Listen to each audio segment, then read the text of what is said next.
El 1 de noviembre del año 1755, a plena luz del día, la ciudad de Lisboa, Portugal, sufrió un gran terremoto. Fueron un poco más de 8,5 grados en la escala de Richter, que realmente sacudieron los cimientos del país luso. La ciudad quedó devastada. Es considerado como uno de los terremotos más grandes de la historia. Sin embargo, muchos autores contemporáneos llegan a la conclusión que si hubo algo que realmente impulsó para que esta ciudad sea reconstruida y vuelva a ser una ciudad mucho mejor de lo que era antes, fue la oración. Porque esta ciudad era considerada como una ciudad piadosa que tenía como principal acción orar. La oración es un medio eficaz que Dios ha colocado para todos nosotros. Soy tu amigo el pastor Daniel Solano. Aquí comenzamos el estudio de la lección de Escuela Sabática número 4, titulada El poder de la oración, interceder por otros. Comencemos.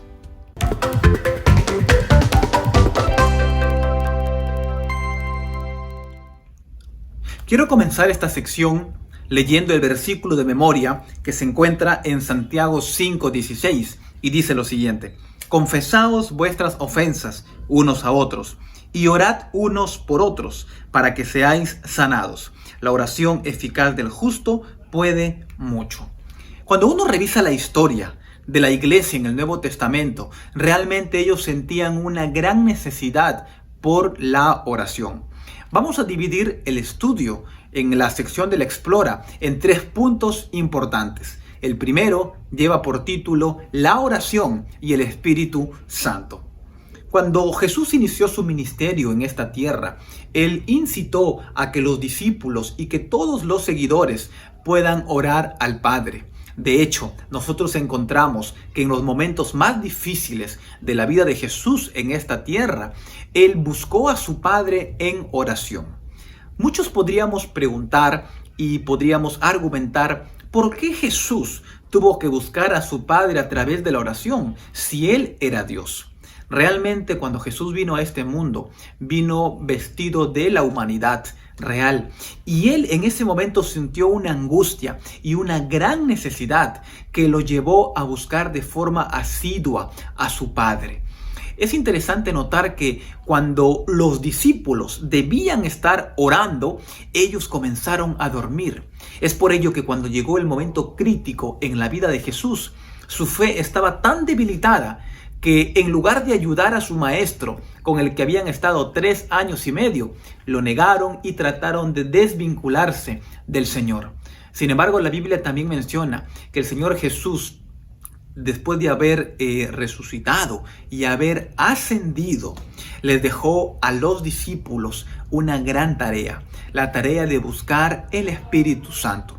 Y el libro de Hechos relata que los discípulos en el aposento alto por 10 días buscaron y clamaron la presencia del Espíritu Santo a través de la oración.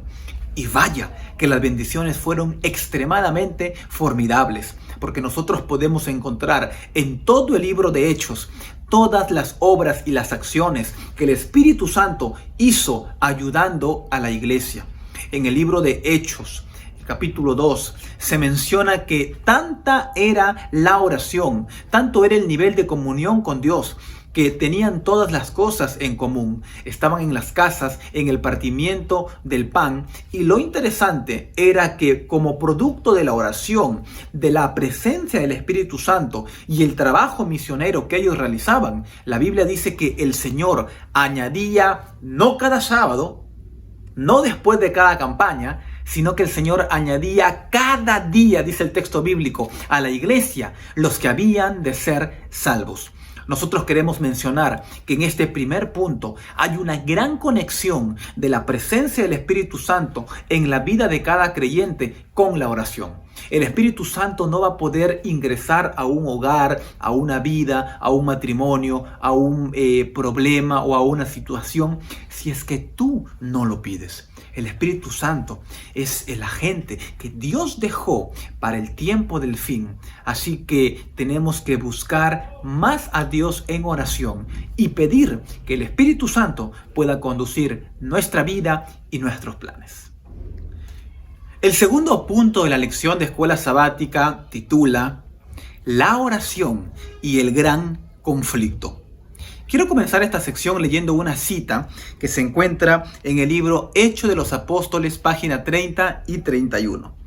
Los discípulos no pedían una bendición simplemente para sí. Estaban abrumados por la preocupación de salvar almas.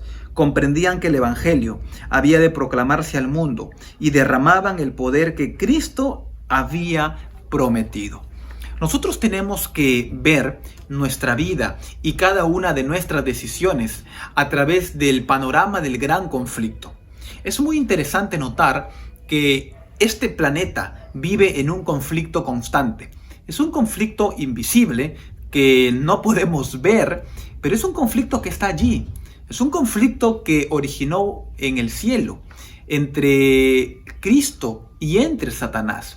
No fue un conflicto que Cristo originó, sino todo lo contrario. El enemigo, después de haber concebido de forma misteriosa la envidia y la codicia, él trató de colocar en la mente de algunos ángeles de que Dios era un Dios soberbio, era un Dios que no le importaba la creación, y trató de sabotear todo el plan y todo el gobierno de Dios en el cielo.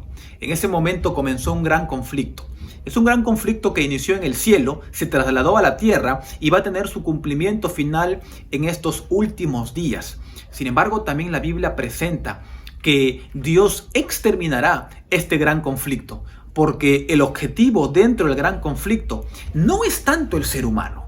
Si nosotros hemos pensado que en el centro del conflicto o el punto principal del conflicto es el ser humano, no es lo más correcto. El centro del conflicto realmente tiene que ver con Dios, porque lo que Satanás hizo ante los seres no caídos y ante los ángeles perfectos fue denunciar a Dios. Es decir, en el gran conflicto lo que está en juego es el carácter de Dios. Así que Dios se encargará de vindicar su carácter, de vindicar su nombre que había sido mancillado por este conflicto que se había originado en el cielo. Este conflicto es un conflicto diario que se traslada a todas las esferas de nuestra vida. Quiero leer una cita en relación a la oración y el gran conflicto. Porque el gran conflicto es un asunto, queridos amigos, del que nosotros no estamos exentos. Todos los que estamos aquí presentes vivimos dentro del gran conflicto. La cita a continuación dice lo siguiente, y se encuentra en el libro Conflicto de los Siglos, página 580. Forma parte del plan de Dios concedernos, dice la cita, en respuesta a la oración hecha con fe, lo que nos daría si no se lo pidiésemos así. Esta cita de alguna forma muestra que dentro del plan de Dios, dentro de su plan divino, Él está dispuesto a darnos la salvación y darnos la solución a cada uno de nuestros problemas. Si de repente tú has llegado a pensar de que a Dios no le interesa tu situación o no le interesa tu problema, eso no es cierto. Puede ser que tal vez Dios en este preciso momento no esté respondiendo lo que tú estás pidiendo. Sin embargo, déjame decirte que Él no te ha desamparado, que el gran conflicto que tal vez estás pasando en este momento no es omiso a la palabra de Dios. Lo que su palabra nos aconseja es que vayamos a Él con fe, es que lo busquemos y vamos a notar las grandes bendiciones y cómo Dios y su poder restaurador obrará en nuestra vida, en nuestra familia, con nuestros hijos. Y ese gran conflicto será un conflicto que será afrontado, no con tus fuerzas, no con tu dinero, no con tu cargo, no con tus títulos, sino como dice el libro de Josué, con el poder de Dios. Vamos a titularlo La oración y la testificación. Cuando uno estudia la Biblia, uno puede darse cuenta de que realmente hay un gran énfasis desde Génesis hasta Apocalipsis para el asunto de la oración. Uno ve, por ejemplo, en el Antiguo Testamento que el pueblo de Israel tenía contacto y comunión con Dios. En ese momento, si bien es cierto, Jesús aún no había venido a esta tierra, pero el medio en cómo ellos se conectaban con Dios era a través de las ofrendas que ellos llevaban de forma continua al santuario. Cuando uno avanza un poco más y uno va a la vida de los reyes de Israel o de los profetas, uno puede también darse cuenta de que cada problema y cada situación que tenía el pueblo de Israel, que tenía Judá, venía como consecuencia de haber dejado a Dios y de haberse olvidado de buscarlo a través de la oración. Cada vez que un profeta se ponía de pie delante del pueblo o trataba de hacer que el pueblo vuelva a los caminos de Dios, siempre ellos hacían énfasis en un detalle importante. Ellos tenían que volver sus oídos a la palabra de Dios y buscar a Dios a través de la oración. Cuando uno va un poco más en la Biblia y uno se da cuenta de que hubo unos 400 años de silencio profético, uno también puede darse cuenta de que Dios no habló su palabra audible a través de sueños o visiones, porque el pueblo se había olvidado completamente de Dios. Se habían olvidado de tal forma que hasta el día sábado, que es el día del Señor, lo habían dejado de practicar. Esto me lleva a pensar en que la oración debe ser un ejercicio constante. Si de repente tú estás aprendiendo un nuevo idioma, para que tú puedas realmente hacer de eso un hábito y puedas realmente llevarlo de forma eficaz, tú tienes que ser constante. No solamente va a bastar con la clase o de repente una vez a la semana o 2 veces por semana. Eso tiene que ser constante. Lo mismo sucede con la oración. Cuando uno va al Nuevo Testamento, uno puede encontrar, por ejemplo, algunos casos de cómo el mismo Jesús instó a todos los discípulos a que ellos puedan orar para recibir las herramientas necesarias con un solo objetivo. Si bien es cierto, el objetivo número 1 era que ellos puedan testificar y de alguna forma crecer en su relación con Dios, ellos también tenían que testificar. Es decir, no solamente valía que ellos puedan decirle, bueno, Señor, sí, yo oro, yo creo en la oración, sino que el objetivo de adentro hacia afuera es que ellos puedan traer más personas a los pies de Jesús. Hay una cita que se encuentra en el libro Testimonios, tomo 1, página 309, y la cita dice lo siguiente: Satanás no puede soportar que se recurra a su poderoso rival, a Jesús, porque teme y tiembla ante su fuerza y majestad. Al sonido de la oración ferviente, toda la hueste de Satanás tiembla. Qué increíble esta cita. Satanás tiembla, dice, ante su gran enemigo, ante Jesús. No es que Jesús se convirtió en un enemigo de Satanás, no, sino que Satanás considera a Jesús como su enemigo.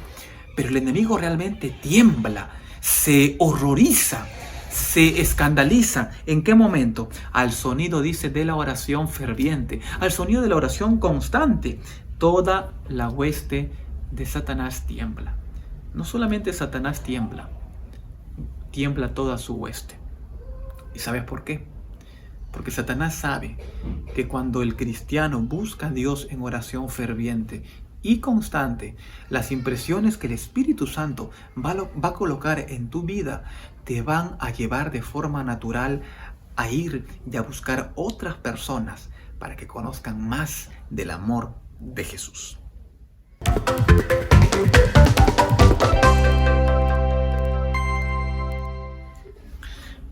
En la sección de la aplica, te desafío a que puedas colocar a la oración no como algo adicional, sino como una necesidad en tu vida.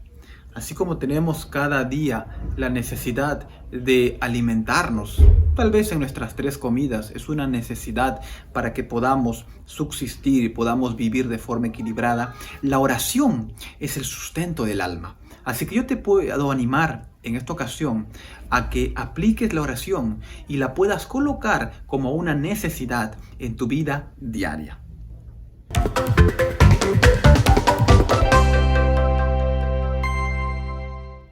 En la sección del CREA, quiero animarte a crear dos cosas muy importantes. La primera es que puedas introducir el hábito de orar todos los días. Esa es la primera cosa que tienes que crear, orar todos los días. Y el segundo aspecto es que puedas crear un horario específico para orar. Comienza, ¿qué te parece? Desde hoy mismo. Colócate un horario en un momento de la mañana, en un momento de la noche. Y respeta ese horario. Yo no te estoy diciendo que desde hoy tienes que orar 1 o 2 horas. No. Tienes que comenzar poco a poco hasta que encuentres gusto por el hábito y puedas hacer de la oración el centro de tu vida. Bien, queridos amigos, de esta forma hemos llegado a la parte final de la lección de escuela sabática número 4. Hemos pasado momentos hermosos de aprendizaje en nuestra caminata con Dios. Quiero animarte, por favor, a que puedas compartir este video en todas tus redes sociales, en tus redes de mensajería instantánea. Puedas, por favor, compartir con amigos, con familiares, con conocidos, tal vez con alguna persona que está pasando por momentos difíciles y necesita hacer de la oración el centro de su vida. También quiero pedirte que puedas suscribirte a este canal, porque cada semana estamos compartiendo diversos materiales y también el repaso de la lección de escuela sabática. Que Dios te bendiga, te mando un gran abrazo, bendiciones.